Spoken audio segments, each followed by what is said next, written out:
nós podemos fazer. A nossa humilde posição de deixar bem claro para a nossa deputada que acredito que aqui, com todos que a gente fala, é uma preocupação com essa questão do governo, de arrecadar e arrecadar, e o que se sabe que o que se arrecada acaba sendo gasto com folha, com despesa, com uma máquina. Boa noite a todas, todos. Zé, muito obrigada pelo convite. Foi um convite rápido de emergência, mas como foi também o projeto encaminhado para a Assembleia, também foi rápido, também nos surpreendeu. Acredito que tenha surpreendido a gente, deputados, da mesma forma que surpreendeu a comunidade em geral. Não se falava nisso, não se falou em aumento de imposto durante todo o ano. O ano passado também, o último não foi um aumento, foi uma manutenção de alíquota elevada, e eu conversava aqui agora há pouco que não votei contra porque o governador me tirou naquele momento. Talvez alguns lembrem, eu iniciei na Assembleia em dezembro de 2020, porque o Sebastião Melo se elegeu prefeito e ele renunciou dias antes de iniciar o mandato dele. Então o outro deputado não tinha renunciado, eu fiquei de suplente, e o governador que dizia que não precisava aumentar impostos, e aqui todo mundo lembra da campanha que foi uma vergonha, que ele disse para o governador Sartori que era só fluxo de caixa, e me perdoem repetir a expressão, mas ele disse que bastava levantar a bunda da cadeira que resolvia a situação. Bom, ele passou um ano praticamente atrasando os salários, esse que ele dizia que não precisava, mesmo tendo pedido para o governador Sartori aumentar o imposto. Antes do Sartori sair do cargo, ele encaminhou para a Assembleia, através do governador Sartori, o aumento de impostos que passou. Quando eu cheguei lá, nesse momento, então, ele estava pedindo uma manutenção de alíquota elevada, que naquele período ela devia encerrar, porque ele pediu por um período de 2 anos. Eu me manifestei, como sempre, eu procuro ser transparente e direta e rápida, digamos assim, nas decisões. Imediatamente, quando veio o projeto, eu disse não, voto contra, e o governador, por uma manobra que está previsto, porque um suplente não tem autonomia de permanecer no cargo, ele me tirou, colocou o suplente votou a favor, por um voto passou.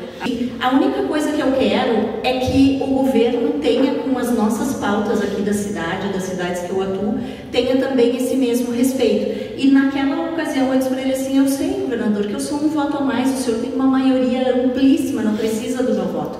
Mas é um sinal de respeito, enfim. Só que uma semana depois precisou, Uma semana depois precisava do voto. Mas apesar de que desde o início sempre disse para ele, tem 3 coisas que eu não abro mão. Votar aumento de imposto, independente de estar colaborando com o governo ou não, eu não voto aumento de imposto. Não abro mão do não pedágio na RS 118 e não abro mão da regulação do Assistir, que é um programa de governo que estava tentando retirar 250 milhões dos hospitais.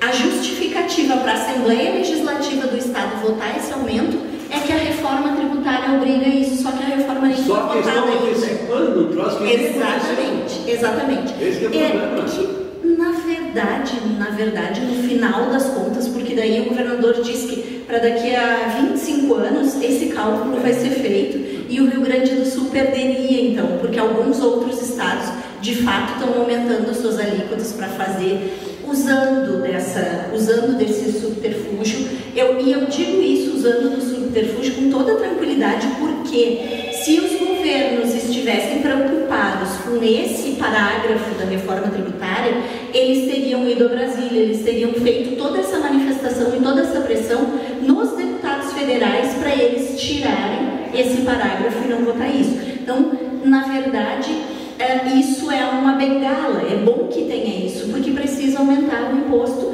porque precisa ter caixa. Na verdade, se vocês forem observar esse ano, esse governo, esse novo governo, está completamente parado, não tem nada. Tudo ia ficar para o custo lá, o valor da Corsã, o valor de venda da Corsã, tudo tinha que estar dentro daqueles 4 bi de venda da Corsã, só que não cabe tudo ali. O empresário vai passar. Óbvio que dificulta, porque tu tem menos consumo, tu, né, te atrapalha, mas não vai te prejudicar a ponto que prejudica o cidadão que vai ter que consumir, porque isso chega em tudo, é energia, é combustível, é telecomunicação, é tudo, né, e isso impacta no preço de tudo. Então, essa informação para o cidadão de que ele vai ser prejudicado, eu acho que é o importante das instituições fazerem, né? A sensação que eu tenho é que os deputados todos estão contra, tá? Eles não podem dizer que são contra por causa do governo, e eles não podem dizer que são a favor porque eles se prejudicam com todo mundo. Esse aumento aqui, eu sempre vi dessa forma, mas hoje, nesse momento que a gente vive, mais ainda. É mais ou menos como se tu tivesse um estoque encalhado de produto e tu aumentasse o preço para vender. É isso que ele vai fazer. Ele vai conseguir reduzir a arrecadação fazendo isso. Patrícia, muito obrigado mesmo. Foi um bate-papo, né? Bem descontraído, bem vontade. Muito obrigado mesmo. Obrigada, gente. Boa noite.